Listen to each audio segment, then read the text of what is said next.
बात जरा असेंबली के ऐवान की करते हैं, जहां पर रियासत के वजीर आला ने 70 मिनट तक अपनी तकरीर की और तकरीर के दौरान उन तमाम सवालों का जवाब देने की कोशिश भी की जो सवाल हिज़्ब इख्तिलाफ या मेंबरान की तरफ से पूछे गए थे। रियासत के वजीर आला की तकरीर का अहम तरीन हिस्सा एक जो था वो जम्मू कश्मीर को लेकर था और जम्मू कश्मीर की खुसूसी हैसियत 370 रणबीर पैनल कोड और आसपास के मामलात के साथ ही शुरुआत की गई है तकरीर की। रियासत के वज़ीर आला के ग्रांट्स यानी कल जो मुतालबात ज़र उनके मातहत महकमों के थे वो मुकम्मल तौर पर मंजूर कर दिए गए हैं। वज़ीर आला ने कल सदर साबिक हुकूमती इदारों का यानी डोगरा शाही हुकूमत के दौरान किए गए इकदाम का भी जिक्र किया और ये कहा कि जिस तरीके से भारतीय जनता पार्टी ने कानून और आईन में तरमीम की, दरअसल इसका सारा नुकसान तब देखने को मिला जब 5 अगस्त के बाद सूरत हाल सामने आई। आज हम पर यह इल्जाम है वजीर आला के मुताबिक कि हम महाराजा हरि सिंह के नाम को तजलील कर रहे हैं। दरअसल तजलील करने वाली कहानी बीजेपी की तरफ से 5 अगस्त सन 2019 को शुरू की गई थी।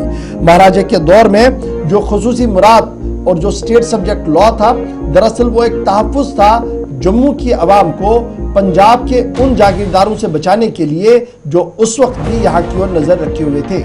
मुतालबात ज़र थे मुख्तलिफ महकमों के और वज़ीर आला एक एक करके उन तमाम मुतालबात ज़र पर जवाब दे रहे थे। और कल ही रियासत के वज़ीर आला ने 2 बड़ी बातें भी बताई।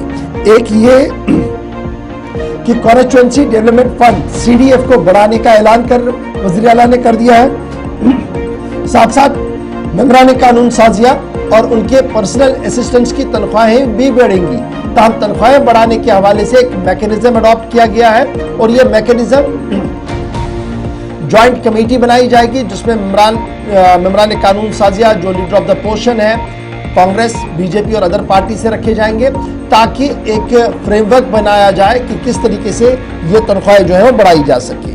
कल ये भी साफ कर दिया गया उमर अब्दुल्ला की तरफ से कि जो पावर डेवलपमेंट डिपार्टमेंट चूंकि उनके मातहत महकमा है उसमें साफ कर दिया गया कि एमनेस्टी को लेकर एक आखिरी मौका है, यानी जो वाजिबुल अदा बकाया जात है उसमें एक्सटेंड करने का कल ऐलान कर दिया गया। कहा कि हम एक और मौका सार्फिन को देंगे ताकि वो अपनी पुराने कर्जा जात पूरा कर सके और रियासत पर जो बोझ है उसे कम करने में मदद की सके। सबसे बड़ी बात वो रोशनी स्कीम को लेकर थी जहां पर उन्होंने अपनी बात रखी, वो थोड़ी देर में हम आपको जरूर बताएंगे। लेकिन फिलहाल PDD के लिए बड़ी बात, मेंबरान कानून साजिया के लिए बड़ी बात, CDF के लिए बड़ी बात। लेकिन इस बीच आगाज उमर अब्दुल्ला का जारिहाना था।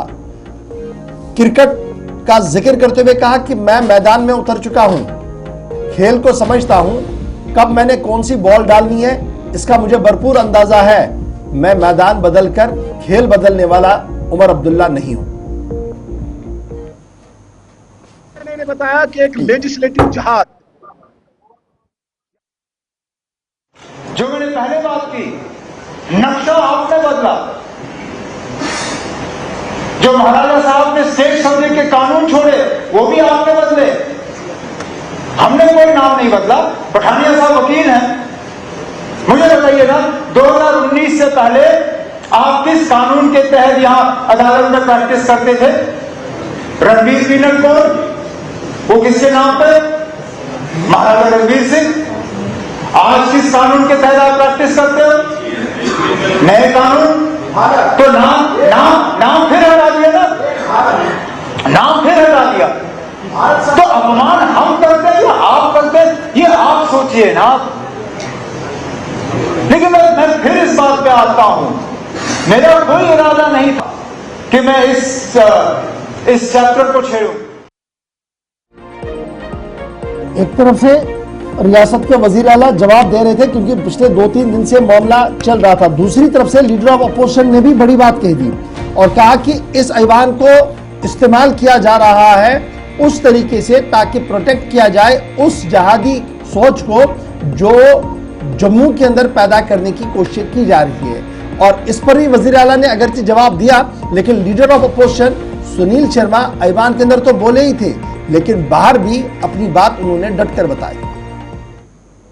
बताया कि एक लेजिस्लेटिव जहाज यहां पे जो छिड़ा है, इस लेजिस्लेचर को उन लैंड जहादियों की प्रोटेक्शन का सदन बनाया गया है, जिन जहादियों ने यहां पे डेमोग्राफिक इन्वेजन किया है।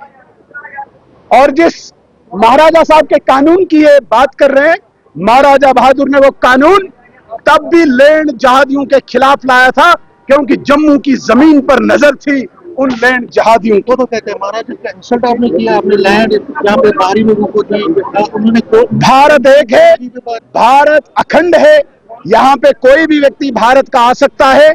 अगर कश्मीर का व्यक्ति महाराष्ट्र में जमीन ले सकता है तो महाराष्ट्र का व्यक्ति क्यों नहीं कश्मीर लेगा? अगर कश्मीर का व्यक्ति हरियाणा में जमीन खरीद सकता है तो हरियाणा का जम्मू कश्मीर में क्यों नहीं खरीद सकता है? भारत अखंड है, ये state with in a state. जिस स्टेट के पीछे आइडिया टू नेशन थ्योरी की ये रखते हैं, जिना की थ्योरी रखते हैं, आइडिया पाकिस्तान ये रखते हैं, ये कभी हो नहीं सकता है। अब पूर्ण रूप से संविधान लागू हो चुका है। पूर्ण रूप से संविधान का लागू मतलब होता है कि पर फिर लीडर ऑफ अपोजिशन के इस बयान पर नुक्ताचीनी किया और कहा कि जिस तरीके के वो बयान दे रहे हैं, उन्हें चाहिए कि अगर बाहर से कोई आता है तो पार्डर में उनको अपनी जमीन बांट दे, यहां पर इस तरीके का निजाम ना पैदा करे। ये एक तरफ से वो बात थी।